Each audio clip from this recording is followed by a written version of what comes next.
हर हर महादेव। ईश्वर को सब कुछ पता है, कब किसको क्या देना है, खबर है उसको सबके मन की, बस तुमको सबर रखना है। आइए चर्चा करते हैं सिंह राशि वाले जातकों के लिए।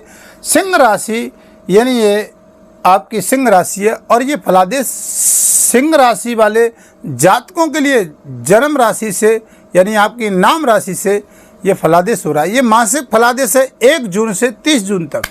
और ये 2024 में कैसा रहना है हमारा जून के महीने में, यानी स्वास्थ्य की दृष्टि से, कैरियर की दृष्टि से, धन की दृष्टि से, लव लाइफ की दृष्टि से, संतान और प्रेम संबंधों की दृष्टि से, व्यापार की दृष्टि से ये जून का महीना हमारे लिए क्या क्या कुछ लेकर के आएगा। आइए इसी विषय पे चर्चा करते हैं। आप इसको वीडियो को पूरा देखें, थोड़ा आपकी समझ में भी आएगा। तो देखिए आपकी ये सिंह राशि है, ये फलादेश आपकी चंद्र राशि से हो रहा है, आपकी नाम राशि से। सिंह राशि के स्वामी सूर्यदेव हैं और सूर्यदेव आपके कर्म स्थान पर विराजमान हैं।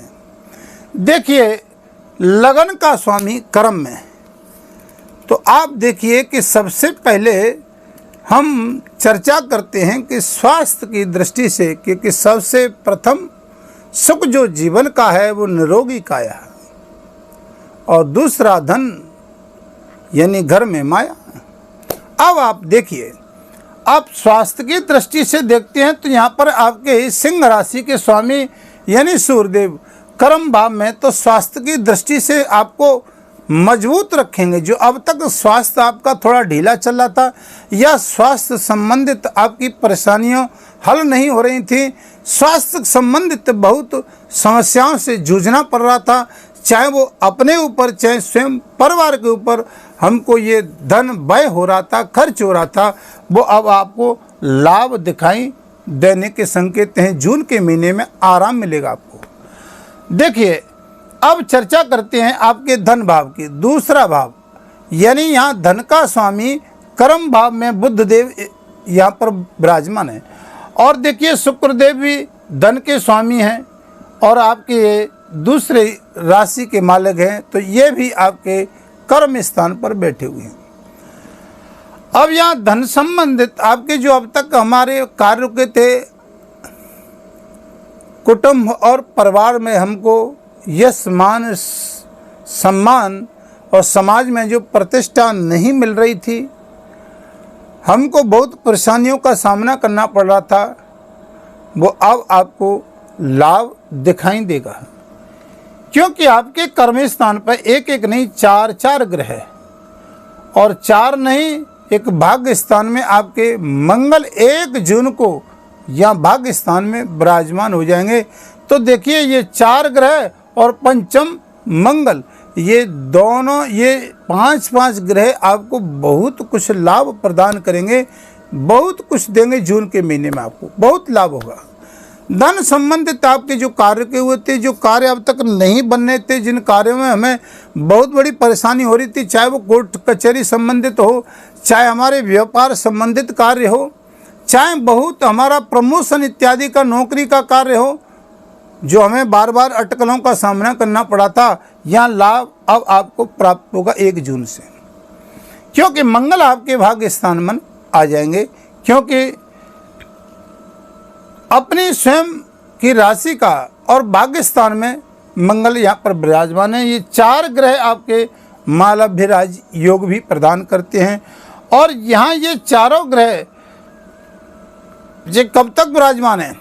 देखिए 12 जून को शुक्र आपके आय स्थान एकादश स्थान पर आ जाएंगे, बुध आपके 14 जून को आ जाएंगे और सूर्यदेव 15 जून को यहाँ पर विराजमान हो जाएंगे। तो ये कर्म स्थान से यहाँ पर आय स्थान में आपके लाभ स्थान में विराजमान हो जाएंगे। तो यहाँ आपका कर्म जो अब तक साथ नहीं दे रहा था, जो बहुत बड़ी मेहनत करने के बावजूद भी, हमें परिश्रम करने के बाद भी लाभ की गतिविधियाँ नहीं दिखाई दे रही थी, कुछ लाभ नहीं मिल रहा था, तो हमें अब लाभ मिलेगा 1 जून से। क्योंकि यहाँ 15 जून को ये 3 ग्रह आय स्थान में विराजमान हो जाएंगे। बात करते हैं पराक्रम भाव की। अब देखिए यहाँ पराक्रम भाव तृतीय भाव में है, तो यहाँ पर ये 3 ग्रह यहाँ पर सूर्य देव जाए तो 1 2 3 4 5। अब यहाँ बुध की दृष्टि, सूर्य की दृष्टि, तो आपका ये पराक्रम मजबूत होगा, ठीक है ना। यहाँ भी आपको लाभ की गतिविधियाँ। अब यहाँ देखिए आपके चतुर्थ भाव आपकी लगन राशि से, ये सुख का भाव होता है, माता का भाव होता है। तो यहाँ पर अब तक हमारे प्रॉपर्टी इत्यादि संबंधित कार्य जो नहीं बनने थे, वाहन इत्यादि का लाभ नहीं मिल रहा, वो हमें भौतिक सुख संसाधनों का यहाँ पर अब लाभ मिलेगा।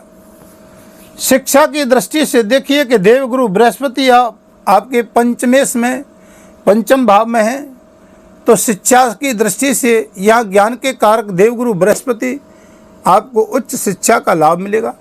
जिन विद्यार्थियों को बहुत मेहनत करने के बावजूद भी लाभ नहीं मिल रहा था, उनको लाभ की गतिविधियाँ दिखाई देंगी।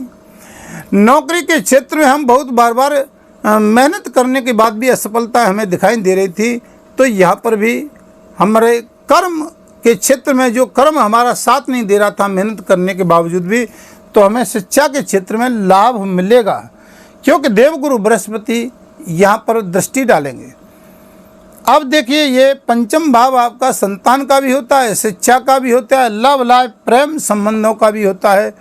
तो यहाँ पर आपके प्रेम संबंध भी मधुर होंगे, उनका भी आपको लाभ यहाँ पर प्राप्त होगा, क्योंकि यहाँ पर जब सूर्य देव आ जाए, शुक्र भी आ जाएंगे, तो शुक्र दृष्टि यहाँ पर डालेंगे अपने, तो यहाँ पर प्रेम संबंधों में आपकी मधुरता आएगी और यहाँ पर आपको सुख प्राप्त होगा सामने वाले से। अब देखिए कि रोग की दृष्टि से हमने बताया कि लगन का स्वामी कर्म में बैठे हुए हैं, तो ये आपको स्वास्थ्य की दृष्टि से आपको पुष्ट करेंगे, आपको वर्धन करेंगे, आपको स्वास्थ्य संबंधित परेशानियां आपकी हल करेंगे। और अब तक जो रोग से हम जूझ रहे थे, जो संघर्ष कर रहे थे, वह हमें लाभ मिलने की पूर्ण अभिलाषा होगी। अब देखिए आपका सप्तम भाव यहाँ ये होता है आपके परिवार का, पत्नी का, पार्टनरशिप, व्यापार का। सूर्य की सिंह राशि के स्वामी सूर्य यहाँ लगन की दृष्टि शनिदेव यहाँ पर सप्तम में अपनी मूल त्रिकोण राशि में शनिदेव महाराज स्वयं अपनी राशि में विराजमान हैं।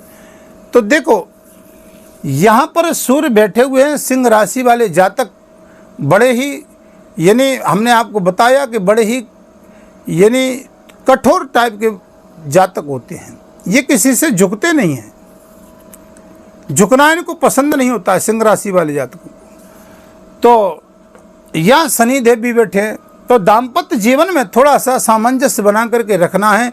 यहाँ पर थोड़ा सा टकराव की स्थिति दिखाई देने की उम्मीद है, लेकिन फिर भी शनि अपनी मूल त्रिकोण राशि में है, कुंभ राशि में, तो आपके परिवार को, क्योंकि कोई भी ग्रह अपने घर को उजाड़ना नहीं चाहता है, तो ये स्वयं अपनी राशि में विराजमान है, तो आप यहाँ पर आपको परिवार की दृष्टि से लाभ भी मिलेगा। व्यापार क्षेत्र की दृष्टि से देखते हैं तो यहाँ व्यापार में पार्टनरशिप की दृष्टि से भी आपको लाभ की गतिविधियाँ यहाँ दिखाई देंगी। व्यापार क्षेत्र में भी आपको बहुत लाभ मिलेगा, ठीक है ना। अष्टम दृष्टि से आप देखते हैं तो राहु यहाँ विराजमान है, थोड़ी सी यहाँ सावधानी बरतने की आवश्यकता है। वाहन इत्यादि तेजी से न चलाएं, वाहन सावधानी से चलाएं, क्योंकि अष्टम के राहु है और मीन राशि के हैं, ये थोड़ा ठीक नहीं है, तो यहाँ सावधानी बरतने की आवश्यकता है। भाग्य स्थान पर मंगल हैं तो मंगल ही करेंगे, बहुत समय के बाद आए हैं, भाग्य को जागृत करेंगे। लेकिन तीसरी दृष्टि यहाँ पर शनि की मंगल पर है, थोड़ा सा टकराव भाग्य में हो सकता है, लेकिन फिर भी बहुत लाभ मिलेगा। यहाँ कर्म भाव में तो 4 ग्रह आपके बैठे हुए हैं, माल अभ्यराज योग प्रदान कर रहे हैं। भाग्य स्थान पर ये 15 जून को यहाँ 3 ग्रह पहुँच जाएंगे, सूर्य, शुक्र और बुध। तो आप देखिए अब तक आय के भाव में लेखक का जो कार्य करते हैं या फिल्म इंडस्ट्री में जो काम करते हैं, उनको भी बहुत बड़ा लाभ मिलेगा, क्योंकि शुक्र स्वयं यहाँ पर विराजमान है। लक्ष्मी नारायण योग बनेगा, इनको बहुत लाभ मिलेगा। अब द्वादश दृष्टि से आप देखें तो विदेश इत्यादि संबंधित कार्यों में भी आपको लाभ की गतिविधियाँ मिलेंगी। वहाँ भी यहाँ लाभ के संकेत हैं। जो कार्य हमारे विदेश संबंधित नहीं बन रहे, शेयर मार्केट इत्यादि में भी हमें लाभ के संकेत मिलेंगे। तो यहाँ आपको ये चार ग्रह यहाँ पहुँच जाएंगे आय भाव में, तो ये सब लाभ देंगे, बहुत अच्छा लाभ मिलने वाला है। कर्म स्थान पे भी लाभ मिलेगा और आय स्थान पे भी हमें लाभ प्राप्त होगा। तो आप देखिए जून के महीने में सिंह राशि वाले जातकों के लिए बहुत अच्छा रहने वाला है। बहुत खुशखबरियाँ हैं, कुछ सावधानियाँ बरतने की आवश्यकता है। तो आप देखिए, अब कुछ उपाय आपको बताते हैं। तो देखिए, आपको सूर्य को जल देना है एक तांबे के लोटे में, ओम धृणी सूर्याय नमः, ठीक है ना। दूसरा उपाय, आपको भाग्य स्थान में आपके मंगल बैठे अपनी ही राशि में। यहाँ मंगल आपके लिए बहुत अच्छा लाभ देंगे, पूरे जून के महीने बैठे रहेंगे ये भाग्य स्थान में। और देखिए, कोई भी ग्रह भाग्य स्थान में अच्छा बैठा हो तो फिर हमारे कार्य को कोई रोक नहीं सकता है। जब भाग्य हमारा साथ दे और हम मेहनत करें तो हमें ज़रूर लाभ मिलेगा। तो हनुमान जी की आप थोड़ा पूजा करें, हनुमान चालीसा का पाठ करें। और देखिए, बहुत अच्छा एक आपको कार्यगल उपाय बताते हैं। अगर आपके किसी कार्य में बहुत बड़ी रुकावट आ रही हो और जो काम नहीं बनना हो, तो आपको एक बहुत अच्छा कार्यगल उपाय बताते हैं। शाम को आप एक घी का दीपक जलाएं और हनुमान जी महाराज के मंदिर में जाएं और वहाँ पर हनुमान जी का हनुमान चालीसा पढ़ें। ऐसा नहीं हो कि कहीं भीड़ भाड़ हो रही हो वहीं पर हम जाएं, ऐसा नहीं। जहाँ एकांत में वास हो हनुमान जी का, जहाँ कोई नहीं जाता हो, वहाँ पर आप बैठ कर के पाठ करिए। आप स्वयं चोला चढ़ाइए और घी का दीपक जलाइए और बड़े आनंद से हनुमान जी का पाठ करिए।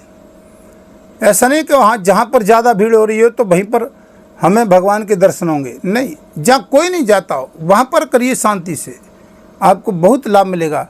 दक्षिण मुखी हनुमान जी हों, आप करके देखिए आपको कितना लाभ मिलेगा। 7 बार पाठ हनुमान घी का दीपक जला करके, जो 7 बार पाठ कर जो ही छूटे बंद महस को ही, जो है पढ़े हनुमान चालीसा होए सिद्ध सा की गौरी सा। आपको तत्काल लाभ मिलेगा। बड़ी श्रद्धा और भक्ति के साथ में आप ये उपाय करिए। तीसरा उपाय, थोड़ा सा ध्यान रखने की आवश्यकता है। हमने आपको बताया कि अष्टम में आपका राहु चल रहा है, तो यहाँ पर आपको कुछ सावधानियां बरतने की आवश्यकता है। अब देखो क्या सावधानियां बरतने की आवश्यकता है कि राहु के लिए थोड़ा सा काली वस्तु का दान करें और कुछ नहीं तो श्वान कुत्ते को रोटी डालें, किसी गरीब भिखारी को तेल की कचौड़ी खिला दें शनिवार के दिन या बुधवार के दिन। तो आप विशेष दुर्घटना इत्यादि से और शरीर की दृष्टि से आपको लाभ की गतिविधियाँ मिलेंगी, लाभ मिलेगा। आज की वीडियो को यहीं विराम देते हैं। अगर आपने वीडियो देख ली है तो इस वीडियो में कमेंट में हर हर महादेव अवश्य ही लिखना, फिर आपके समक्ष वीडियो लेकर के आएंगे। तब तक के लिए हर हर महादेव।